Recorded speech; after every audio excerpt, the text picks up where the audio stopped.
যুক্তরাষ্ট্রের সবচেয়ে বড় নিউ ইয়র্কের নতুন মেয়র নির্বাচিত হয়েছেন জোহরান মামদানি। প্রথমবারের মতো শহরটি পরিচালনার দায়িত্ব পাচ্ছেন আফ্রো এশিয়া বংশোদ্ভূত তরুণ। মেয়র নির্বাচনের একাই 50%-এর বেশি ভোট পেয়েছেন ডেমোক্র্যাট প্রার্থী জোহরান মামদানি। নির্বাচিত হয়েছেন নিউ ইয়র্কের 111তম মেয়র হিসেবে। তার জয়ের উচ্ছ্বাসের মাঝেও মার্কিন আর্থিক খাতের প্রাণ ওয়াল স্ট্রিটে দেখা দিয়েছে চিন্তার ভাঁজ। নিউ ইয়র্ক শহরের ওয়াল স্ট্রিটে রয়েছে বিশ্বের অন্যতম বিনিয়োগ বাজার, নিউ ইয়র্ক স্টক এক্সচেঞ্জ থেকে শুরু করে মার্কিন কেন্দ্রীয় ব্যাংক, ফেডারেল রিজার্ভ, বাণিজ্যিক ব্যাংক ও বীমা কোম্পানিগুলির প্রধান কার্যালয়।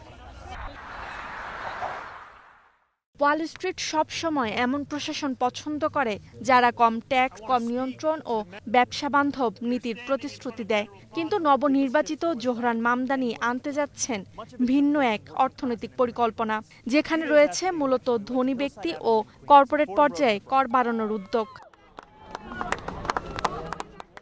নিউ ইয়র্ক সিটিতে বছরে $1 মিলিয়ন বেশি আয় করা ধনীদের উপর আয়কর 2% বাড়ানোর কথা বলেছেন তিনি।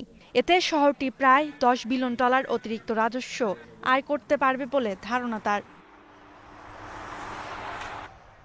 এছাড়াও নিউ ইয়র্ক রাজ্যের কর্পোরেট ট্যাক্স হার 11.5% পর্যন্ত বাড়ানো হবে, যা মার্কিন সরকারকে $700 মিলিয়ন বকেয়া রাজস্ব পুনরুদ্ধার করতে সাহায্য করবে।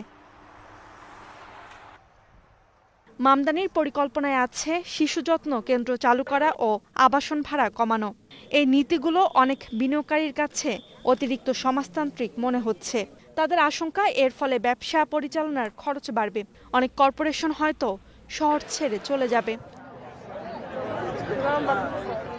আর এতেই ওয়াল স্ট্রিটে থাকা ব্যবসায়ীরা আতঙ্কে আছেন। তাদের আতঙ্কের সঙ্গে সহমত পোষণ করে অর্থনীতিবিদরা বলছেন, যদি করের চাপ বেড়ে যায় তাহলে ব্যবসা পরিচালনা জটিল হবে। বিদেশি বিনিয়োগকারীরা মূলধন সরিয়ে নিতে পারেন। আবাসন খাতে নামতে পারে ধীর গতি। এতে কমবে কর্মসংস্থান সুযোগও। Roksana Rimi, star news.